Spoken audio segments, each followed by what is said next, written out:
Just gonna casually lay down on the floor for this one. A couple weeks ago, I put the beak on, and I told y'all I wasn't in love with it. So, previously I'd ordered some monkey fork guards. This guy here. Oh, back on the floor. I probably should have sat up for this. This guy here.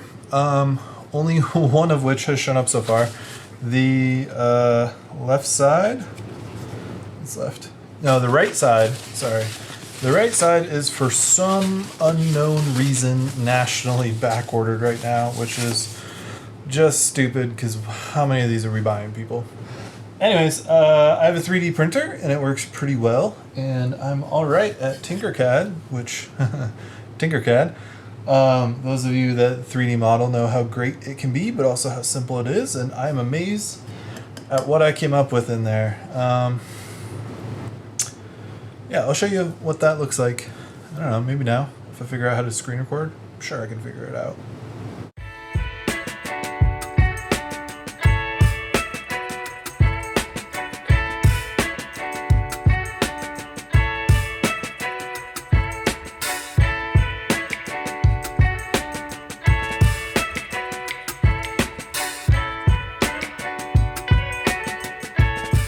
So that is what you're looking at here on the actual bike itself. It worked pretty well.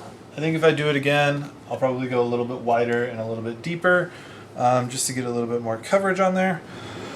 But they were really easy to put on.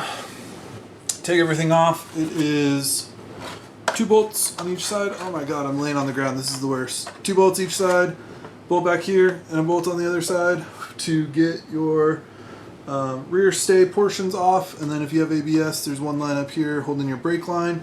I do still need to make a bracket in between those two, but other than that, it was that easy.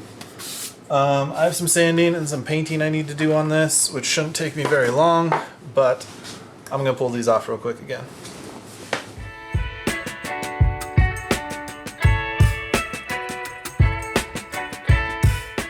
Here's the monkey part, like I was talking about. It is kind of rounded, but also has some flatter spots on it. Here's where you mount it. It does reuse the stock hardware. And I tried to keep as kind of the same flavor as I could in what I made.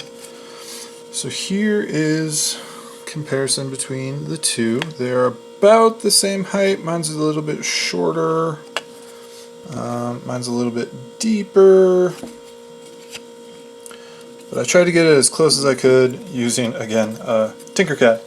Mine also uses the same stock hardware. It is recessed a little bit, mounts up at the same points. I do have to do a bit of sanding, so I printed it flat with a little bit of support for these overhangs here, and that just caused it to string a little bit, so I got to get that taken care of. So I have a high build sandable primer.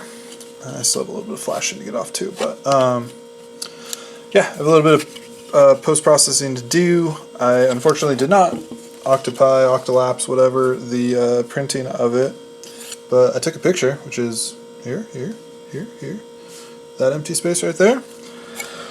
And that's my 3D printer setup. I just did it out of PLA. I don't expect this to get too terribly hot, and like I said, I hope at some point I will get the real part in. These I think were, I don't know, $7 or $8 a piece, and this cost me maybe $1 in filament. It took about 100 grams, I want to say was what the total was for it. So, yeah, I'm going to get to sanding, get to painting, and we'll get them put back on.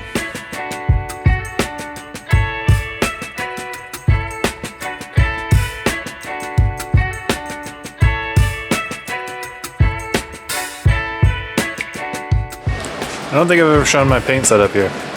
So I have a paint booth for my garage, which consists of a 24-inch box fan, a cheap 24-inch filter, and some cardboard, and a piece of angle iron with holes in it, I guess. Same thing you hold up with a garage door with. But basically while you're painting, while you're drying, you turn the fan on, it collects all the overspray on the filter, and then you have the ability to hang whatever pieces you're working on that strut that goes across. And then the nice piece is, if I can get it in frame, all of the cardboard sides fold up in, and so it basically is just the same footprint as storing a cheap box fan. Whole thing maybe cost me 30 bucks. It was pretty cost effective and actually works really well. That's all.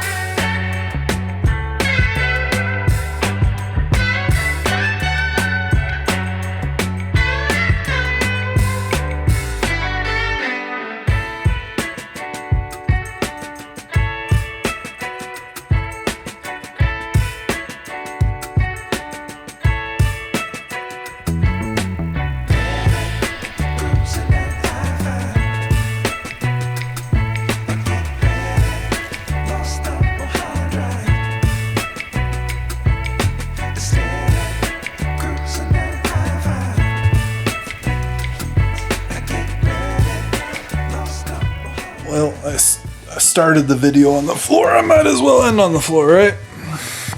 Okay, so those are the fork legs.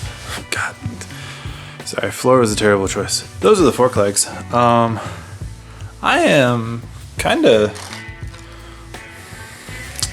I don't know, the way that the finish worked, the primer didn't get as much of a build up as I was hoping for. So there's still a good amount of printing lines on there. It's not a super smooth finish, so it actually kind of looks like painted wood right now, which is a little bizarre. But I still think it's 100% better than having the full tire hugger on there. And I have a thing of black 3D filament coming in the mail next week. So I will actually probably end up reprinting those anyway, and then won't even have to worry about painting them or anything like that. So that is coming along.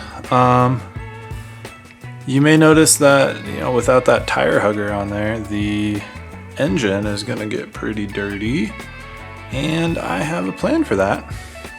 Sitting over there is a sheet of steel, and sitting somewhere on that cart behind me is a cardboard cutout of a template, doing some cardboard aided design CAD work, of a skid plate. So that'll be the next, pretty major project, is building a skid plate for the Grom and really kind of completing the look there. So stay tuned for that one. Get subscribed if you haven't. And yeah, thanks for watching. I'll see you later. STL is on Thingiverse down below. Like I said, I'll probably make some updates to it though eventually, so maybe I'll put a couple different versions up on the Thingiverse, but that's down there. And if you're looking for something else I did today, I put on a molly panel on the side of the Grom. So link right there, or maybe I'll put it as the video in the end screen, but yeah, check that one out too. And I will see you in the next one. Bye y'all.